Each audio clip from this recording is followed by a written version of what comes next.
I'm Jeremy White, and this Bills roster is not good enough right now. I'm Joe Marino, and it's the bye week, and the Bills need to consider schemes on both sides of the football and make adjustments. This is the Big O, Jerry Ostroski. Where do we go from here? You're watching the Locked On Network, and this is Bill Squad. Who's ready, Bills Mafia? It's the Bills Squad. Everything Buffalo Bills, every week. Breaking down the big hits and game-changing plays the way only the Locked On Podcast Network can. Nobody circles the wagons like the Buffalo Bills. So gear up and squad up. The Bill Squad show starts now. And welcome in, Bills Mafia. It is the Bill Squad show. Jeremy White, Joe Marino, and the Big O, Jerry Ostroski, talking with you about all things Bills off a 2-game losing streak, going to the bye, and lots of big questions to get to. Today's episode brought to you by Game Time. Download the Game Time app, create an account, and use code LOCKEDONNFL for $20 off your first purchase. Hope you saw our post-game show. We are live after post-game. We all had immediate reactions to the Bills' loss in Atlanta on Monday Night Football, and here we're going to kind of flesh things out. We've heard from players. We've heard from coaches. Joe's gone through the L22. Jerry's gone through the film. I've watched their breakdowns, talked to them about this, and we've got so much to get to today. Scheme changes. Could there be starters losing jobs over the course of these 2 weeks? Could there be big trades? Crossroads here. Mini roster reset is what we were selling before we thought they might need even more changes. That's with Michael Hoyt, Larry Ogunjobi set to come back. Max Harrison's timeline. So, gentlemen, good afternoon. Lots to get to. And I want to start with this. What you were mad at Monday versus what you're upset about now, because things change. Joe, you say it. The tape doesn't lie. So we'll go with you first. What changed from Monday to now?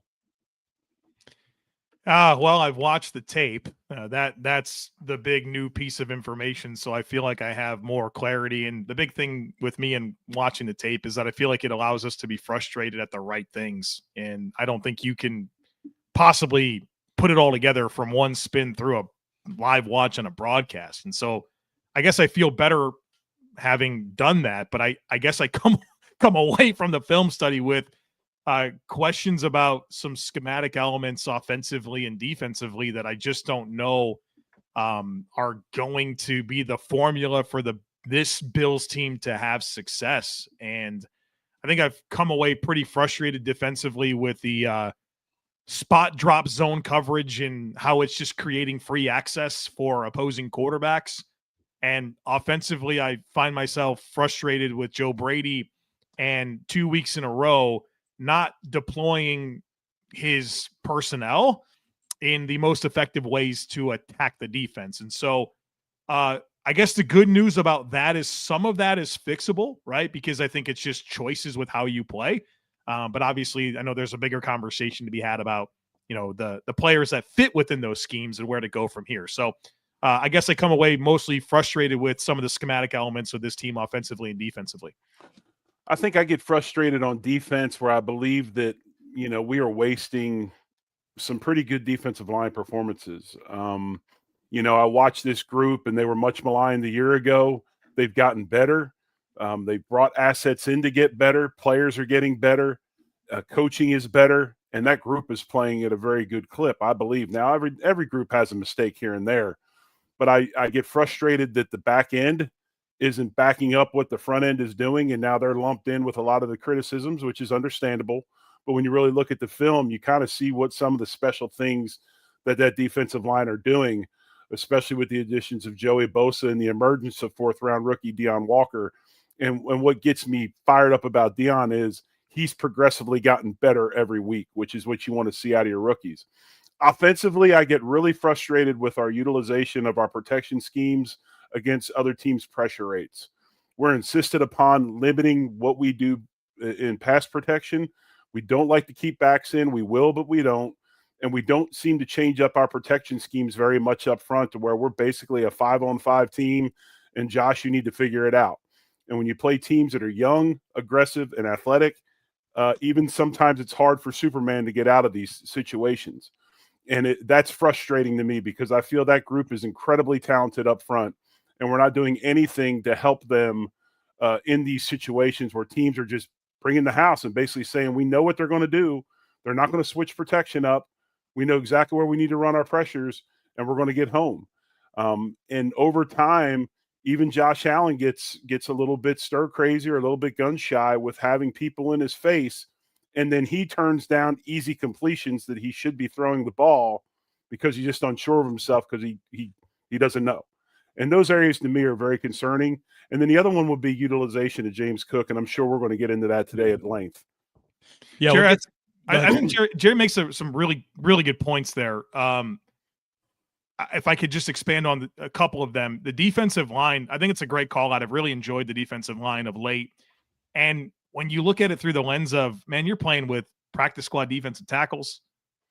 You lose Daquan in pregame, you got 3 defensive tackles, and all of a sudden Deion Walker's playing a crazy amount of snaps, and Ed Oliver in his return is playing a crazy amount of snaps. And then you really don't have more than 3 playable defensive ends right now. You know, it's Rousseau, Right, and Epinesa, and then you're getting a lot of run from Jackson and Solomon, and those players really don't help you. So for the defensive line to play like it has, despite not having the full breadth of the rotation, I really, really like.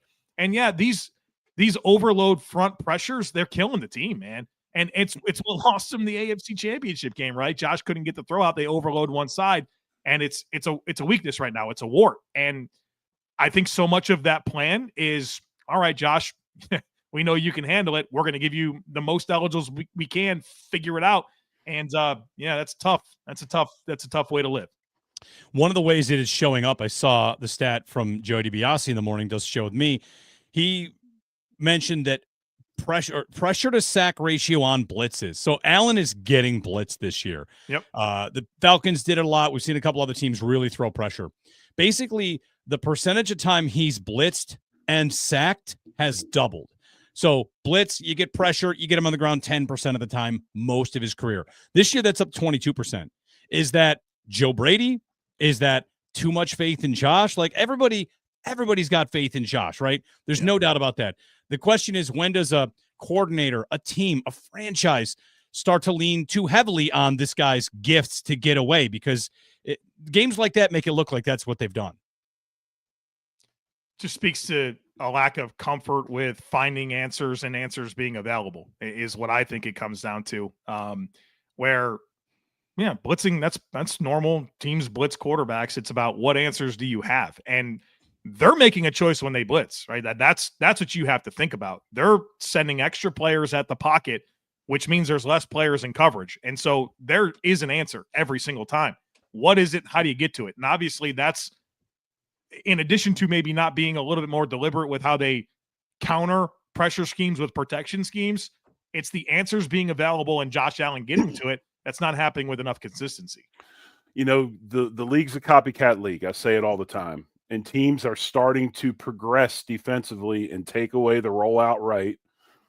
They're defending Josh Allen very, very well as far as the rollouts go and shutting off his lanes up the middle. So at some point in time, a coordinator has to progress with what he does as well. And I just feel like we've gotten into that. It's kind of like a university, a college football program that always has done the same thing. And why do we got to change? Why do we got to progress with NIL and the things that are going on? Because we always win. And then eventually they find themselves left behind 3-4 years later. This is what's going on to me anyway with the offense and Joe Brady. I don't care how good you are. Even Andy Reid changes what Patrick Mahomes does. You've got to progress because everybody else is watching everybody else's film and they're doing the same things and they're progressing as well. And we just feel like I just feel we're in this zone of comfort where we continually do the same things over and over again because they've always worked. So why change things? But eventually you got to change them.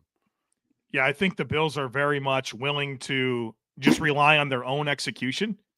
And, hey, we're going to do this. We don't care if you know it, but we're going to out-execute you. And we'll be able to make plays, which, man, we talked about that in high school. That worked in high school, but this is different.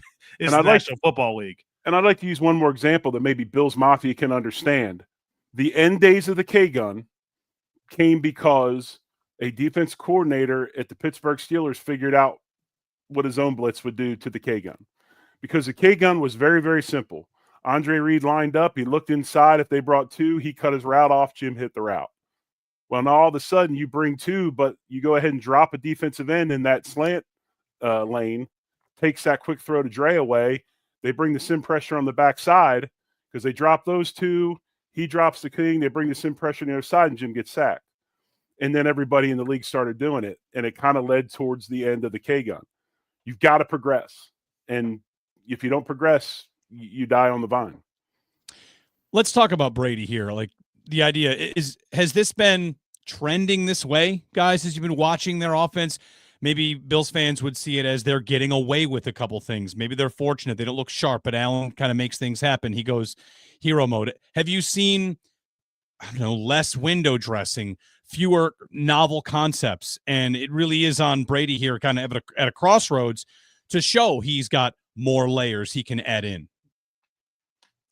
Well, maybe this is what Chiefs Kingdom's been telling us for years. They don't show anything in the regular season, right? Maybe that's what this is. Joe Brady's finally figured that out. I think they've gotten away from what makes them what they are structurally, which is your big people, right? Your tight ends, your backs, and playing on schedule. And you're really talking about a 2-game sample size of my frustrations with Joe Brady. Yeah. I've mostly really enjoyed Joe Brady. But against New England, for them to become a lot more 11 personnel oriented with their passing game, to me, was just a lack of understanding what you have, what they don't have, and how to attack it. And then this past week, where you're playing the smallest front in the league, and it takes you a half a game to realize that you need to gap run, and you start to gap run and you're moving the ball like you're supposed to. And that should have always been the bread and butter of that game, especially when you're without your best separator in Kincaid, and then you lose Palmer early on. And all of a sudden it's like, instead of doing gap runs, you think ISO routes to Keon Coleman against AJ Terrell is a better idea. So it just feels like, more than anything, it's getting away from their identity of who they are offensively and who they need to be to maximize what they can do. And I think that's what Sean McDermott means when he's like, hey, it's too cute. Like, it's simply that you got away from your formula, especially against two teams where I think it was really ripe. I said this to you in the morning, Jeremy, where it's like, man, I kind of feel silly about the analysis that I had about the Patriots and Falcons games, because I thought the offense, I thought it very clearly was going to go a certain way, and then they didn't do that. And I think that's kind of where a lot of my frustrations are rooted, because I thought there were some really, really ripe opportunities to attack those defenses in a certain way. They didn't. And the defense, for all the criticism that they deserve, they held the Patriots to 23 points and they held the Falcons to 24 points. You got to win those games, and they didn't. It's interesting to me is you've got a head coach who's a former defense coordinator in the NFL. You got Ryan Nielsen, who was a defense coordinator in the NFL. You got Bobby Babich, who's a defense coordinator in the NFL. If you're Joe Brady, you've got all kinds of people you can bounce ideas off of. I find it hard to believe that he probably doesn't sit down with McDermott at some point during the week and they talk about what Atlanta does defensively. And he says, well, you know what?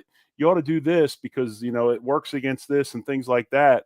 And like Joe said, when you look at this blitzing team that's light, that moves, it's gap scheme all day long. That's what you do. It takes away it gives you angles and it takes away the gaps. So no matter what they do and how they run downhill, you have somebody lined up for them. When they went to it, it was beautiful. I mean, you had the two tight ends, you had fold schemes, you had lead stuff. I mean, you even had Shavers out there running some inside zone duo lead stuff. And it was working great, but why it took us till the second half to get to it, it should have been out of the gate.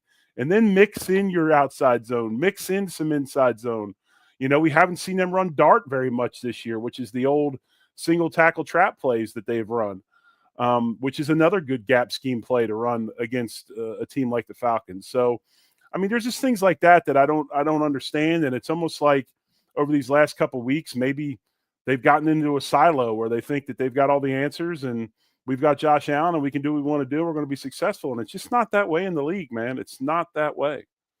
I think the big issue for, at least for me, thinking about this, guys, is how does Allen respond? Because, Joe, if Allen's not seeing things, I can remember going back to when Ken Dorsey was struggling and ultimately fired. The point I liked to make was, I don't care if you're calling good plays, if the quarterback's not seeing it. Right, your job is to get him in the right mindset, get him to the right play. We know he's great. If somehow the concept you have and the read he makes are not matched up enough times, after enough of that, I need somebody else in the job because he's provably great, and you're just kind of here for a little while. Now, we're not there on Brady yet. I'm not saying anything like that, so don't tell me I'm trying to fire the coordinator. But what I do want to say is, what we've seen in the last 2 weeks is an offense where it does not look like Allen is in complete command the way that he had been for such long stretches. All the stretches about never turning the ball over, their points per drive, their efficiencies off the charts. Like everything was just so smooth. And I'm not saying the relationship is bad, but somewhere along the way, teams are getting in Allen's head to get him out of his proper way to go through what Brady has designed when Brady does have things out there that are designed well, as you pointed out in your all 22. I felt that a lot more against Atlanta than I did New England. I think that was actually one of my takeaways coming out of New England is where live it felt worse than it did during the rewatch, and I became a little bit more comfortable with it. But I would agree in this Atlanta game, and I don't know, part of me hopes that it's exactly what we saw last year against Houston, where they didn't have Khalil Shakir, which was at the time is an important of a player as you can imagine based on the way that passing game or the receivers were. And I wanted to say, well, yeah, their best player was Kincaid and they didn't have him. And then it feels like it was going to be a Palmer game and he goes out. And it feels like after that, they just didn't have much going for them offensively. So I hope it's that more than anything. And that it's really just a 1 game sample size of, hey, Josh didn't see it clean. He wasn't comfortable. He was rattled. And it's these contributing factors. But a lot's riding on what it looks like when they come out of this and they get Carolina and Kansas City. And, do we continue this or not? Like, that's what we're looking for. Is it going to be a trend or not? And right now, I think we're kind of like 1.5 games into, all right, well, should we be concerned about this? I want the sample size to grow or obviously diminish is what I really hope.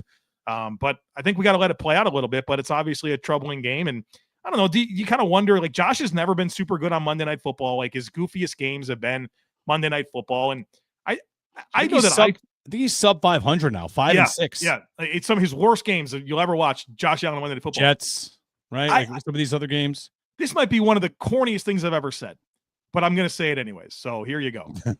I mean, we all watch the NFL all weekend long, right? You're seeing Drake May doing cool stuff, and you're, Daniel Jones and Baker Mayfield and Sam Darnold. It's like, those are probably your MVP candidates right now. Patrick Mahomes had a great game, and Josh is like, all right, it's my turn, right? It's my turn.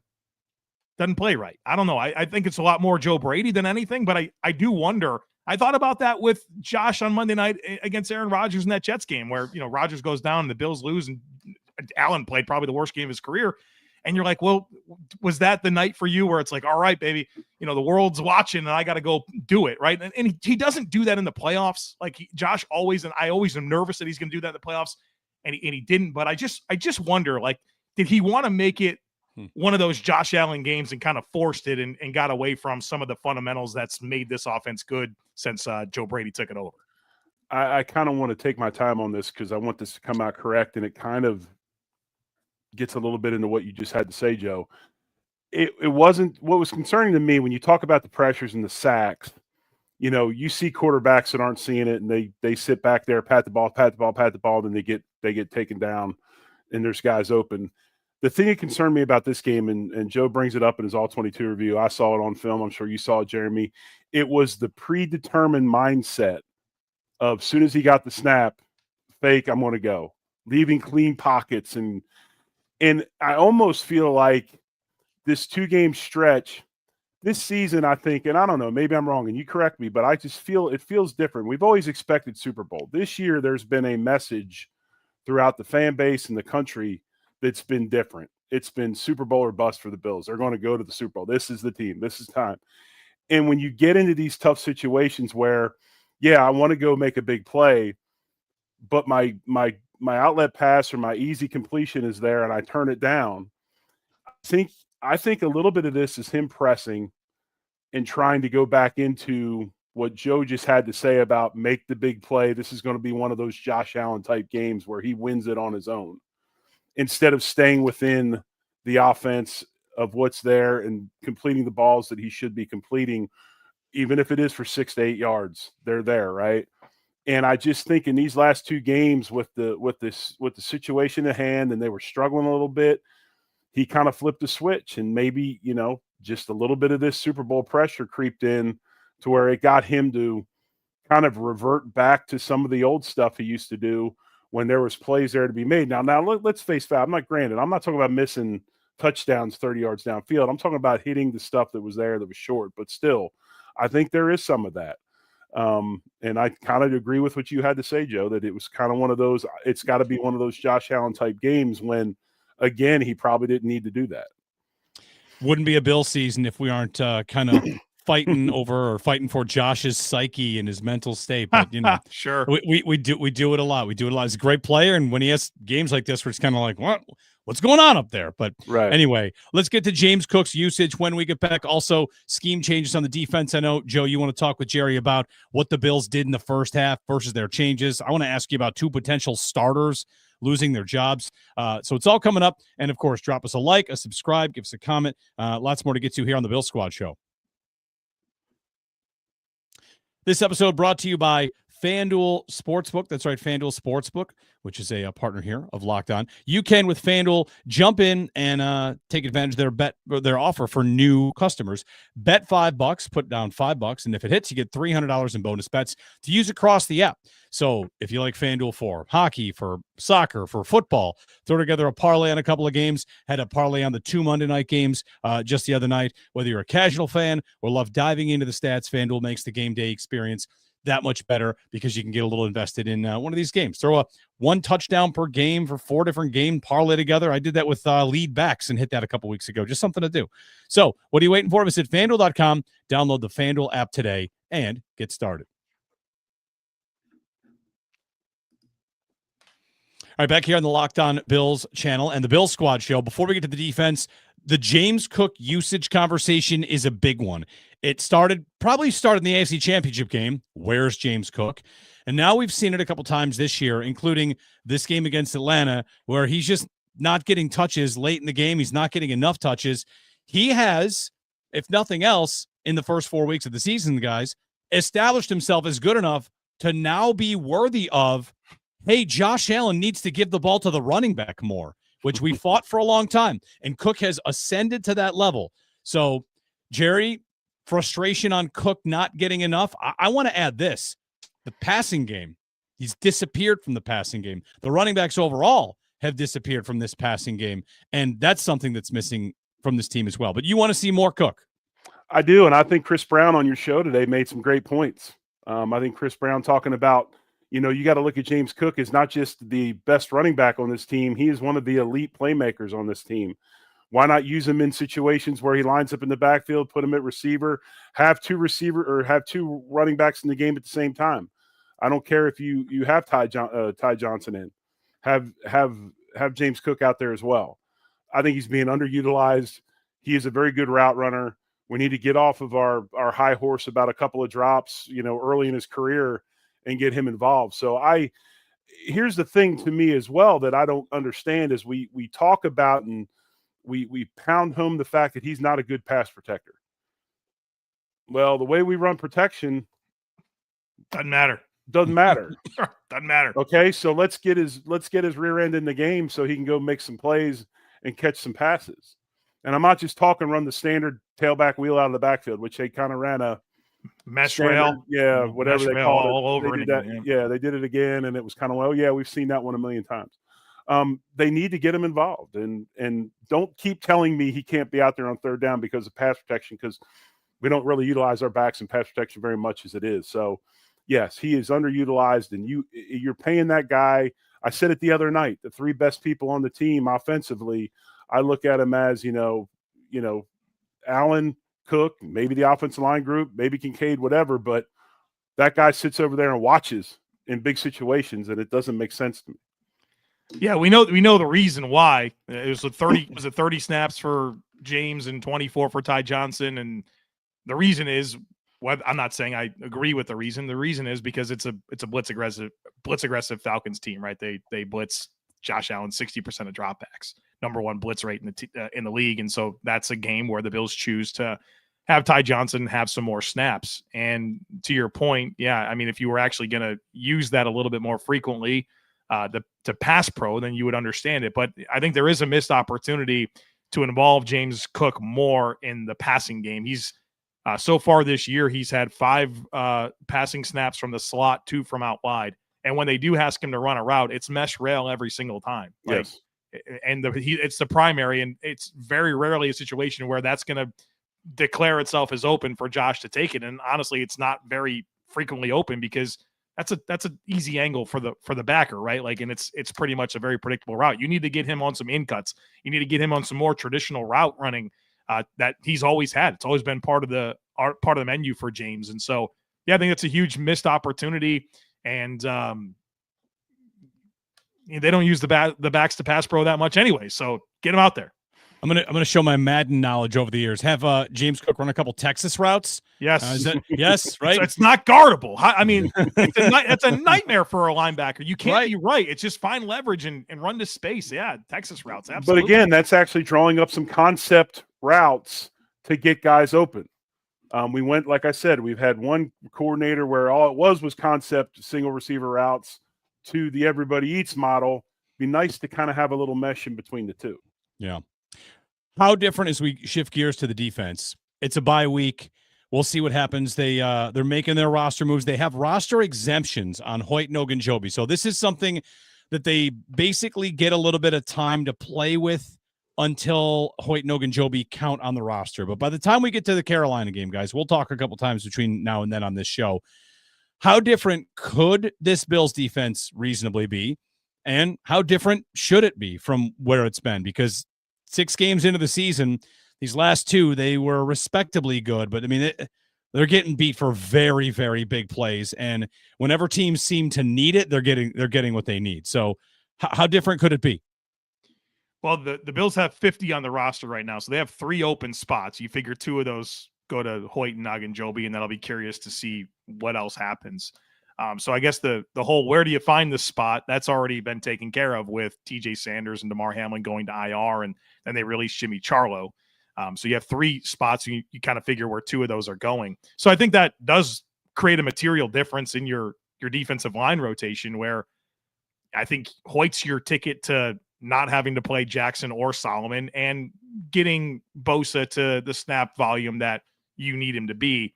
Ogunjobi, like, the Bills are playing practice squad defensive tackles every single week. Like, there's your ticket to not having to do that anymore. Mm-hmm. And I think that's a big deal. And we got to stop acting like, let me be careful. We can't act like, Michael Hoyt and Larry Ogunjobi means that Bruce Smith and Kyle Williams are coming to the defense, right? But they will make it a lot better. And I'm excited to see how that unlocks. And I think the defense does start with the front, right?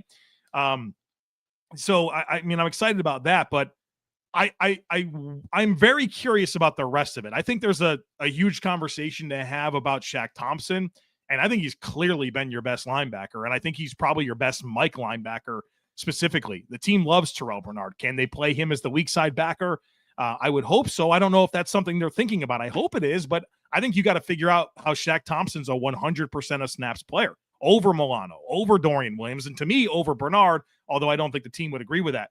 And the secondary, did you guys hear what Sean McDermott said about Jordan Poyer? And he's talking about, look at the way he practices. Look at the way it's absolutely a case for him to play. Come on. Anyone with 2 eyes can see what Nine's doing out there. Taylor Rapp's killing this defense. I'm not in love with the idea of Jordan Poyer, but compared to Taylor Rapp, yes, sign me up right now. And then you got to get Max Hairston ready to go. It sounds like for the first time, McDermott's led you to believe that there's some optimism, right? He's always careful about messaging, but saying, hey, we're hopeful that we can open that window. All right, that means it's going to happen. Sean would never say that for no reason. And, within a few weeks, hopefully that guy can come in there and start to platoon with Trey White and then take the job from Trey White. And I do think outside additions, which I know everyone's excited about those possibilities, and we should talk about that. I think you have some common sense things that you can do right now with the players that you have coming back to elevate your lineup, and then there's schematic stuff on top of that. No, I agree. I think that the TJ Sanders situation with the knee surgery probably is a natural blend as far as how that goes. You might see him on long-term IR after this. Deion Walker obviously has played his way into the rotation.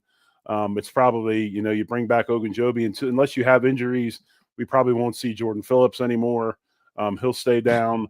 Those types of things. Because I love Jordan, and Jordan's been great for this franchise, but he's a space holder out there right now. Because we don't have anybody else, right? Yes, he's a snap taker, and that's not a slight against him. It's just where he is in his career. But I am too excited about what Hoyt can bring to the table. I think Ogunjobi's a dude. I'm not expecting him to be John Randall, but I'm also not expecting him to stink either. I think he's going to be one of those guys that when you tell him to be in B gap, he'll be in B gap. That's what he'll do, which is really important for what's going on. I, like Joe, am really curious about this Shaq Thompson situation because he is playing exponentially better than Bernard, in my opinion. So if you think you can get Bernard up to speed, let him play that off linebacker. Maybe that helps you out in some of the zone stuff or some areas that we've had some issues with.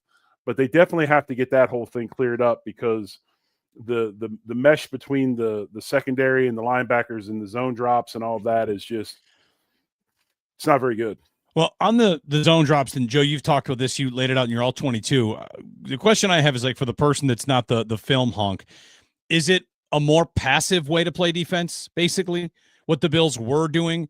Like, why would you play the way the Bills were in the first half versus what they changed to in the second half that was so much more successful? Is that lack of trust in a couple of players? Sometimes you have to protect a couple players and you have to play a certain way. Like, what's the explanation for why they started in that? Well, I'd start by saying this is what has made Sean McDermott a very, very successful defensive coordinator, was his spot drop zone coverage, right? Like, he knew where teams wanted to go to the football. He leveraged the coverage to take that away, force the quarterback to work deeper in the snap, and then all of a sudden you get a sack or a forced throw. Like, that was his bread and butter. I think the passing offenses have changed a little bit, and the personnel that they're playing with has changed a little bit. And I think that you have more dynamic quarterbacks that have bigger arms and can move and be just overall more dynamic. That stresses that. And the Bills do disguise coverage a lot, but I think once it does declare itself, that the spacing is pretty obvious for a quarterback to where they're supposed to go with the ball. A lot of free access throws just based on how you spot drop and create space. And, there's a lot of choice routes in the NFL. And so no matter what you do defensively, you're wrong as long as the quarterback and the receiver are on the same page. And that's just killing the Bills. And so, yeah, you do that, first of all, because it's been successful for him, but also you are mindful of probably some limitations that you have with your players in your back seven. And this is probably your best way to combat that, because otherwise you're asking them to go man on man, right? To go win one-on-ones. And I'm not necessarily saying you go complete man coverage, but one thing that Vic Fangio does very, very well is they run zone match, right? So it is spot dropping, but at some point you got to match the route, right? Like, you can't just continue to get to your landmark. Your primary focus can't be, I have to get to this landmark to play cover 3 or quarters or cover 2. Like, you have to match at some point and close on a route. And that's the piece that's not happening. So I'm not asking for the Bills to ask Tre'Davious White to carry, Jalen Waddle or Garrett Wilson. I'm not asking for that. I'm just saying, hey, play zone, but have some match principles in there that aren't so hyper-focused on landmarks that gives you a chance to close and take away throws.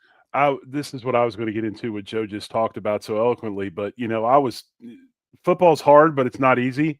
I was taught a long time ago that there's 7 zones in a defensive secondary, and, they're going to run guys to these spots. And when you play zone coverage, you got to defend those zones, right? And the thing that you talk about the matchup zone is what I don't feel we have a very good concept for is when one leaves, another one's always going to come, right? They're going to run one into that zone as well. And we don't have the concept of the flow of it. Like, when you talk about the matchup zone, I'm going to carry this guy until what? Somebody else comes into my zone, then I have to fall off of that to play that guy. We understand that we've got, if they tell these guys, you're 15 yards in the hook curl zone, and that's where you need to be, that's where they go. And then it's feet stop, and there's no concept of this it's almost like an amoeba, right? You got to have this amoeba flow to you. When one comes, you carry it. When he leaves and another comes, and you got to break off of it. And that's where the defense has some issues. I do like what you were talking about, the matchup zone, the zone underneath man underneath and zone over top. I think that's something the Bills can do some stuff with. But, they do need to change some stuff up, because just going to spots and stopping and then, kind of rubbernecking has been detrimental to what they're trying to do. I remember I remember a lot of the conversations that I've had on Locked On Bills. I've been hosting it since January 2019. And I remember some of those early years and talking about the Bills, and like the pass defense was unbelievable. The metrics were off the charts. You remember, I was like, didn't matter who the quarterback was. It was going to be probably one of the worst games of their career. It just was part of the deal. And I remember trying to explain this. And one of my talking points that I always went to was, look at the secondary. Look at the defensive back seven. It's Tremaine Edmonds. It's Matt Milano. It's Trey White. It's Jordan Poyer. It's Micah Hyde. And it was like, and Taron Johnson. And then there was whatever, it didn't matter whether corner it was, that was inconsequential.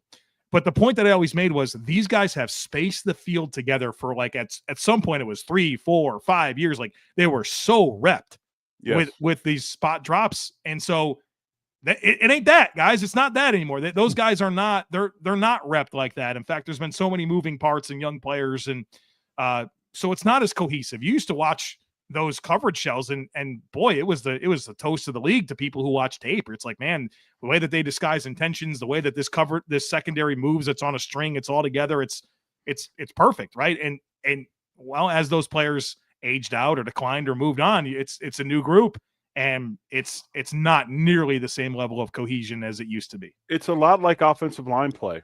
It's guys working in unison together. And, you talk about the way blitzes are. If the guy that's lined up over you slants away, one's coming to you, you got to have a feel. They're not just going to leave spots empty. They're going to bring people to those areas. And it's the same thing as O-line play is a secondary and zone. You got to have this feel together. And I mean, how many times have we seen, like I saw on Monday night, we've got Bernard and Rapp standing about 3 or 4 yards from one another, side by side, kind of looking around. It's like, why are those two dudes standing next to each other? They should be apart. There was a play. It was actually the one drive that the Bills got to stop in the first 4, right? So it was a 3 and out.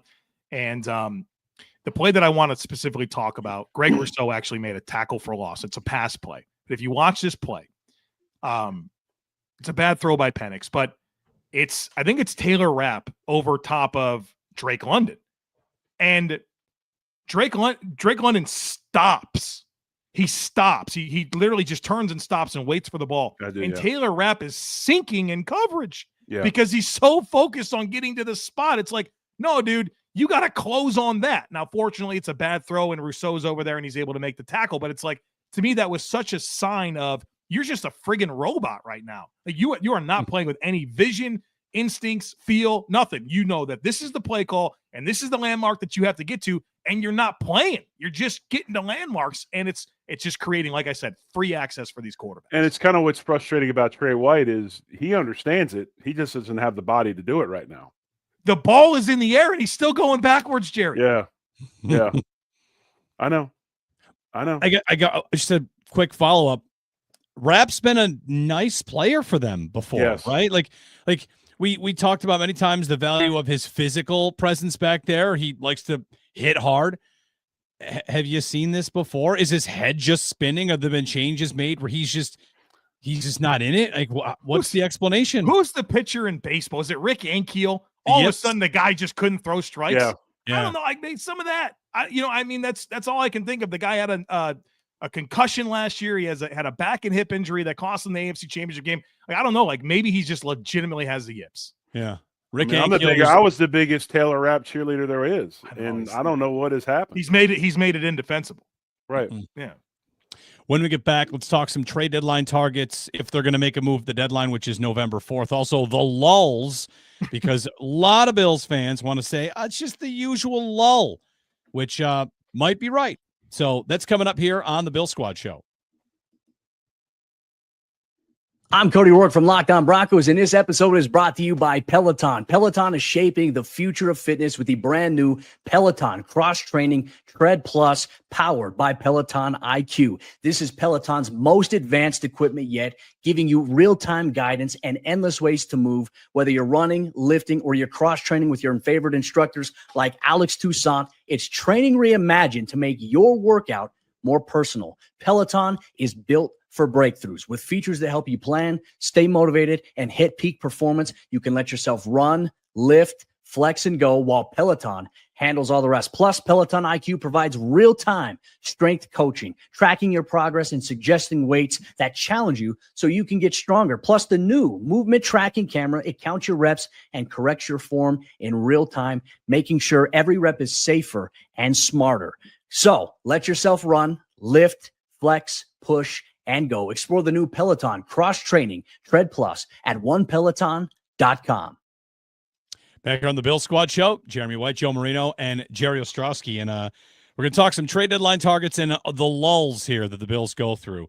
So we'll start with the trade deadline ideas because, you know, it's November 4th. They have a bye. They could add some pieces. We've seen some trades in the NFL, whether that's going to be safety or corner because you don't know about Maxwell Harrison. Or one thing that happened today, Jerry, I don't know if you caught this, Mr. Joe Marino got on the wide receiver train in the trade department. He wants to trade for a receiver. All right. Let's instead of me making the case about receiver, Joe, I know you got a good one, of course. So why is it you think that's the best idea for what the Bills maybe should do here? I have such regrets that I'm here in this headspace, but I'm always intellectually honest to myself, even at the expense of Jeremy White having this moment. But ultimately, I think, number one, I think the Bills should just focus on adding talent. Right? You have needs at receiver, I mean, maybe D tackle, maybe linebacker, corner, safety. Like, just get some talent and figure it out from there. I think that's probably more than anything. But if I did have to laser in on, hey, you can do one thing, I think I would go with the wide receiver piece of this. And the reason is because I think there are so many defensive issues. And I think that defense is game script dependent. They're not built for stopping the run, right? That's just not what they have. They're built for long and late downs. And Jerry, I don't know, how do you get to long and late downs? You stop the run. So I think there's like that doesn't add up to me. Like, you got to have both. I don't understand that. I get it. But I think that there's probably so much needed defensively. And I mean, we have all these great ideas, but like, let's be honest, it's probably not all going to work that way. And they're probably going to have to get by with some pieces. That I think what you need to do is you need to help your defense by having the type of offense that puts stress on opponents to keep up with you. I think about the Lions on whatever game against the Chiefs that we just watched. And they were they had problems, right? They had like practice squad corners out there playing. And you saw them go into their bag. Like, they're running fake throws to Jared Goff because they have to score. They know they're going to have to score. And so I want to put that type of stress on another team. I want Michael Penix to be afraid of coming in and outscoring Josh Allen, not Josh Allen being limited to 14 points. I want Drake May to, oh my God, I have to go to Highmark Stadium and outscore Josh Allen, and 23 points should not be good enough to do that. And so for me, it's really because I think the biggest needs are on defense, that I think you need to help the offense because you need to put more stress on these opponents to be able to come in and think they can keep up with you. And I think defenses have told us for years that they're not afraid of the Bills' weapons. The Bills have had the highest man coverage rate like 3 years in a row. It sends a loud message. And you need to be able to put more stress on these opposing offenses. You need to be able to help your defense because it is so game script dependent. Sean McDermott says all the time, we need to be two-dimensional on offense and we need to make the other team one-dimensional. Well, that's literally saying we need the game script. So get yourself game script by scoring points and putting more pressure, because I think you're going to need some variance to help your defense to be able to be good enough to go where we want the Bills to go this year. Well, Ryan Fitzpatrick and Andrew Whitfield said it best last night. In the last 2 years, when scoring 30 or more points, they're 15-1. When scoring less than 30 points, they're 2-5. The one game they lost was the Rams game with a punt block for a touchdown? Yeah. Jeez. Yeah. And that goes right in line with what you just had to say, Joe. Help our defense out, score more points. I mean, obviously there's a few candidates out there. I think I would imagine you could probably be in play for any of the Saints receivers at this point, whether it be Olave or Cooks or whoever else. Maybe a guy like Jacoby Myers might help. I don't know. But I also kind of agree with what you talked about the other night, where it's hard to bring in a cornerback piece. I could see maybe a safety. Okay. But if you bring in a cornerback piece, how do they fit? Are they a half season rental when you've got pieces here that you're going to try to utilize and have long term? So that's a little hard to sell. So no, I think you try to find somebody that can play outside receiver. to help out and score more points, which then it helps the defense. But to put their foot down and say, no, we're not going to be involved, that'd be wild to me. And I would have to think they're listening or they're going to talk to people and I think it might be, if not safety, it probably will be maybe that wide receiver position. Receiver, could be corner, could be more depth somewhere. There could also be an injury. It comes against Carolina, and all of a sudden something's an emergency. Are there any old Bills available out there we could bring back? I think they got them all. Amari Cooper's retired. You can call him. Okay. I mean, they got Cole Beasley and John Brown out of pseudo retirement a couple of years ago. On this point about the idea of a receiver, I'm seeing reports that Jacoby Myers, Joe, you had a tweet out about what Sean McDermott said about Jacoby Myers a couple of years ago. Yeah. Why was he talking about Jacoby Myers? Is one of my questions. They played the Raiders. Yeah, okay, they played the gotcha. Yeah. Gotcha. So he liked him, had some nice things to say. I wonder about that. It probably, whoever it is, it has to be someone with chops on the outside. And that's also been a consistent thing. Like we don't have to even argue about number one receiver. We have to argue about is on the outside. This is where they've kind of been neglecting it for so long. Palmer was finally a nod to that. Coleman was a draft pick that they said could be that, but it's lacking, right? Like that's part of the problem. If you're the Bills, they feel like they maybe have addressed it, but they haven't addressed it well enough.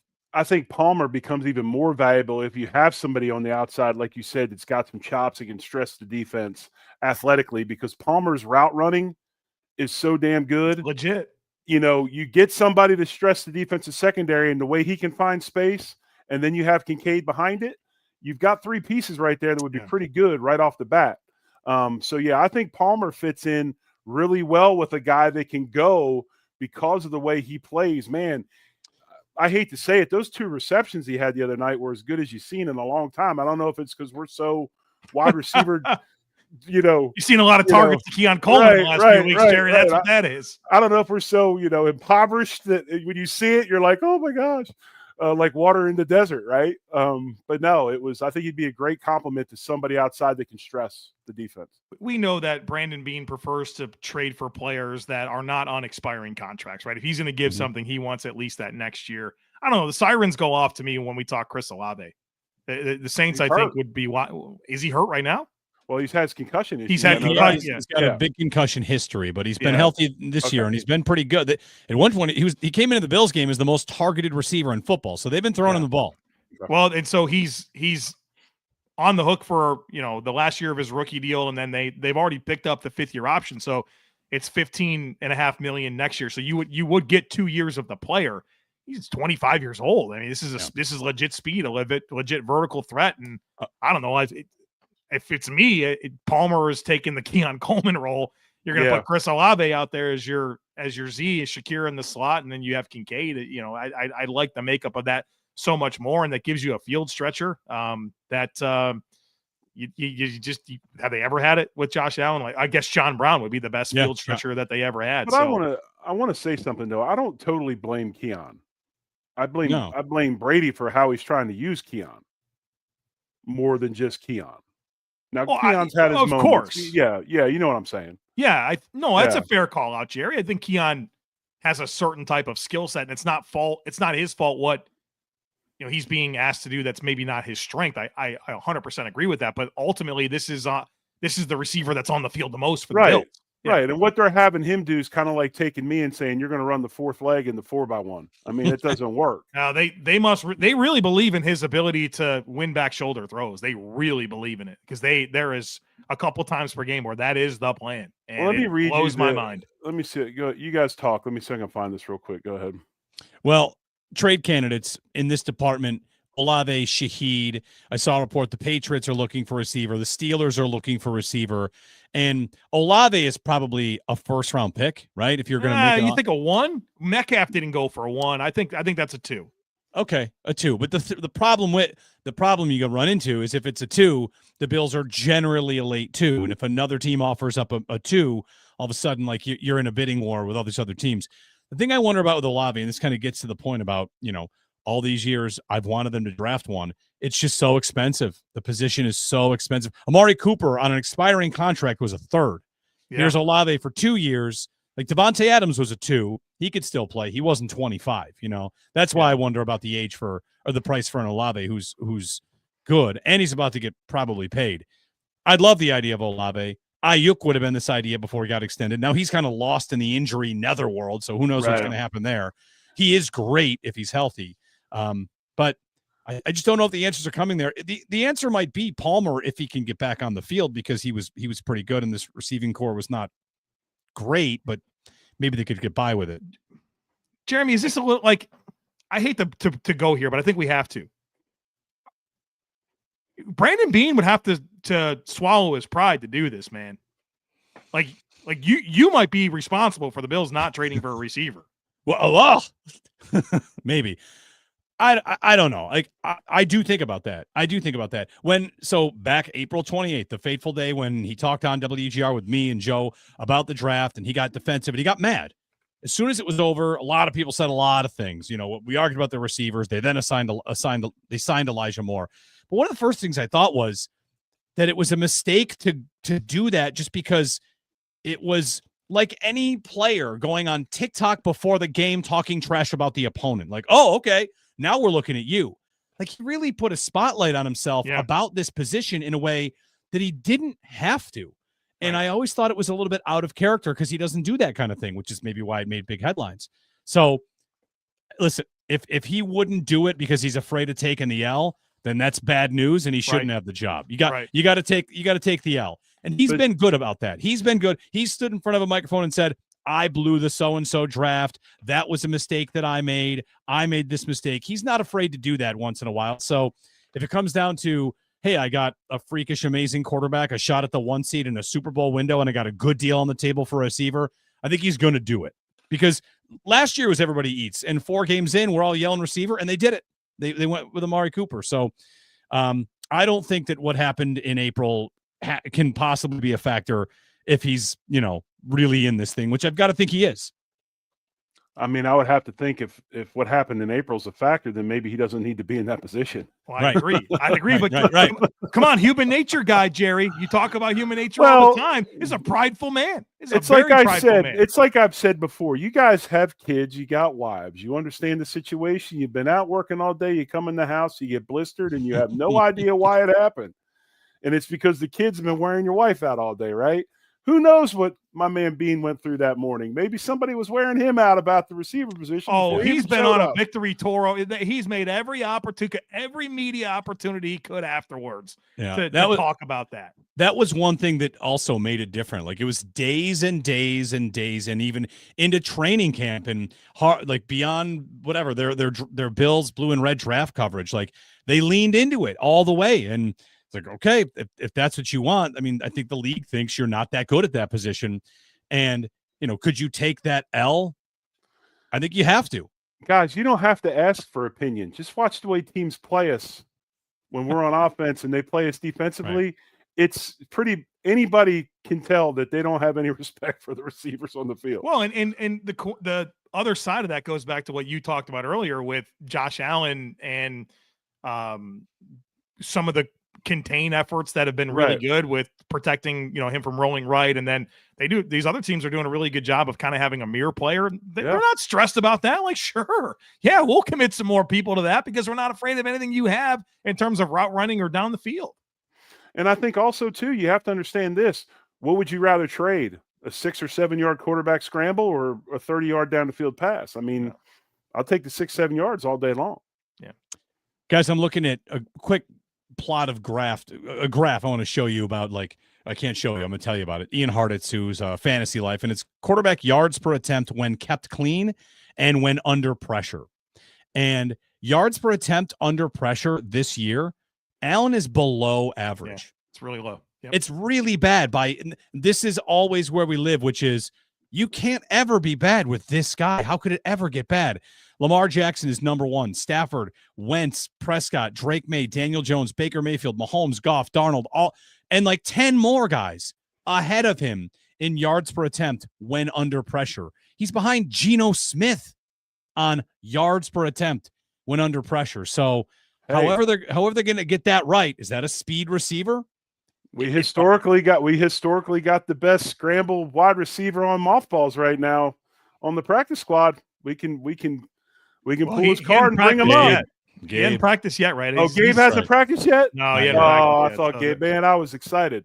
Jeremy, can I bother you for who on the clean part of that? Who are the bottom 5 quarterbacks? The bottom 5. This is one of the most correlative statistics to like quarterback play and like who's going to work out. If you're low in metrics when you're kept clean, that means you're no good. Who are they? A couple. Your bottom 5 when pressured. Joe Flacco? No. When clean. When clean. Yes. Bottom 5 when clean. Okay. Joe Flacco, Bryce Young, Spencer Rattler, Jackson Dart, Kyler Murray, Cam Ward. Your bottom 6. Yeah, it says a lot about Kyler Murray right there. Yeah. He shouldn't be with that company. Not as a $50-something million a year quarterback. Yeah. He should be catching fly balls on the warning track right now. Probably in so. Oakland. Yeah. One last thing on the receivers, and then we got to get to the lulls still on the other side. It was forgotten about after what happened. The number one position volume they had come in for top 30 visits. What was it? It was receiver. They wanted one. They definitely wanted one. Year after year, they keep flirting with drafting the speed guy, and year after year, they still need it because they don't take it. So they wanted one. And if you're asking, like, will he go out and do it at this deadline? I would definitely entertain that idea because they went with Elijah Moore, who's got 4 catches and isn't stretching anything for them right now. All right. The lulls. Relax. It's just the seasonal lull. We'll get to that coming up here on the Locked On Bills channel on the Bill Squad Show. This episode brought to you by FanDuel. That's right. It's FanDuel Sportsbook. FanDuel is, where you go for your bets. Bet 5 and get $300 in bonus bets. That bet $5 and get $300 in bonus bets guaranteed with your investment in FanDuel. So make a deposit, go to FanDuel, and again, if it hits, you unlock $300 in bonus bets to use across the app. FanDuel, when you jump in, you can go with a parlay, 2-game parlay, 3-game parlay, build out a parlay between sports, NHL, NFL, whatever it is, you can do that. And you go to FanDuel.com, that's FanDuel.com, to download the FanDuel app today and get started. FanDuel. All right, quickly, the lulls before we go, and then a couple comments, and then we'll get out the door here. It's Bill Squad Show. We're on post games, and then once a week. This week, it's going to be a Wednesday. That's how it works. You can always like and subscribe, join us, drop a comment, drop a review, drop a whatever. Listen to Joe on the Locked On Bills channel as well. Make sure you're doing that every day. Make it part of your everyday process. So it's a common refrain. We'll start our comment section with this. Guys, relax. 2 years ago, they started 4-3. Terrible games. They figured it out. Relax.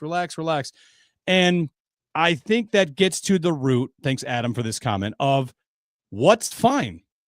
Is 13-4 and a divisional round loss fine?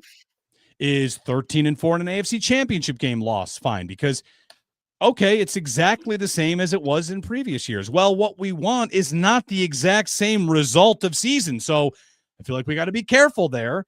We were all hoping there would be no lull, and then it would be a 1 seed and a bye situation. If this is their lull, well, it's put a pretty serious ding in the 1 seed chances, and I feel like I want to take it a little bit seriously.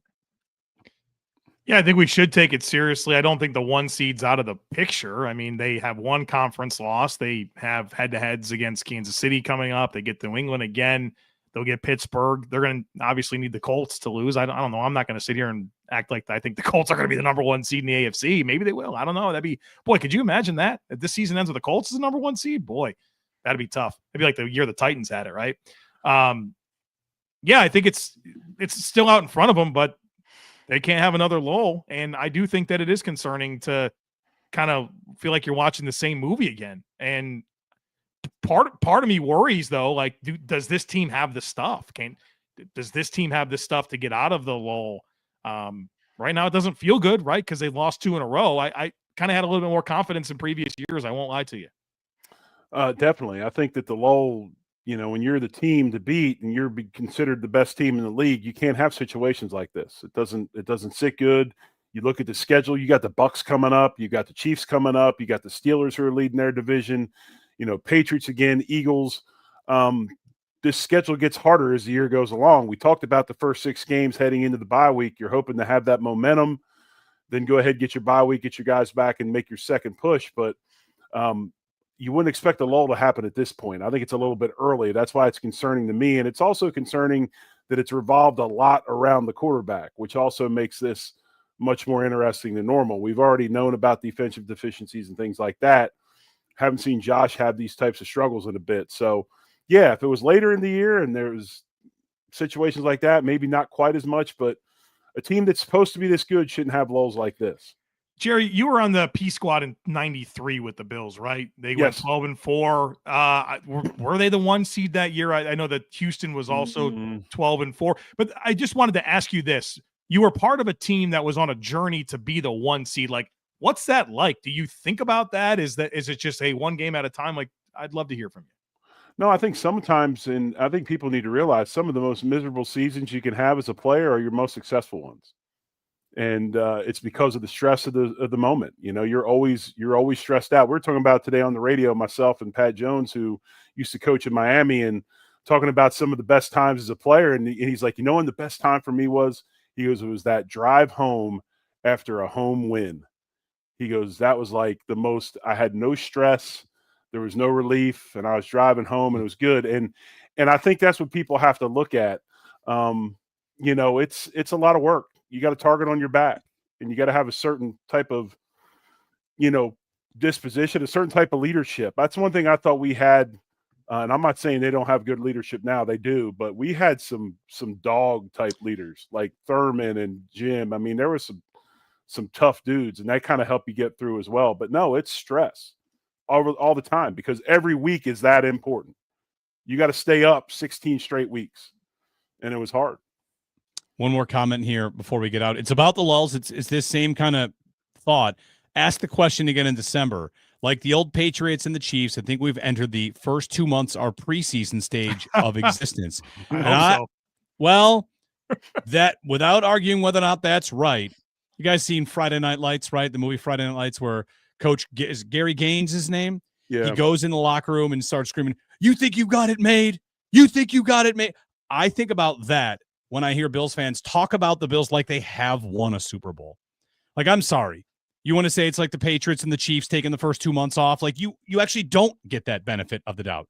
They do, because they won Super Bowl plural, double plural 3 and 7. And the Bills haven't even been to one yet. Easy on, it's just like the Chiefs. Sorry. You don't get to walk around. You don't have a jacket to get in that club to say that. Mm-mm. Fair? It's not even close. That's fair. I don't like hearing Right. it, but you're not wrong. I'm just saying. Yeah. All right. That's it. No, it's a good rant, Jeremy. It's a good rant. It's appropriate. No, it's I very find myself appropriate. wanting to enter that headspace too. And it's like, well, they haven't done it, right? It's very humbling every time you have to think about the success that this team has had, but ultimately not the success, the ultimate success. And it's real. It's real. Well, maybe this is the year, and we do look back on this, and we say like, we laugh at that. We get a jacket. We get a jacket. Right. You get a jacket. We get to say that next year. Think about it. Like, the Patriots on their run or whatever. They might have got beat once in a blue moon, but it was either by a fluke or they played Peyton Manning or somebody that played super well and just outplayed them. They didn't give stuff away. There were no gifts. That's the difference. We'll do another show next week, and it's a bye week, but we're still going to roll right along up until that Carolina game. So we'll have plenty of questions. I had a fun question for you guys. I'll save it till next week. It's come on, man. You can't tease us like that. Well, you want me to? I can't. It's got to be a knee-jerk reaction question. It's about Deion Walker, and we'll get to it sometime next week. It's a good question, and it's a fun one. Without further ado, thanks for tuning in. Always join us in post-game shows. We're here during the week. Subscribe, like the show here on YouTube, and of course, leave a review. Give Joe 5 stars at the Locked On Bills channel. All that good stuff. And until then, go Bills. Go Bills. Much love. Go Bills.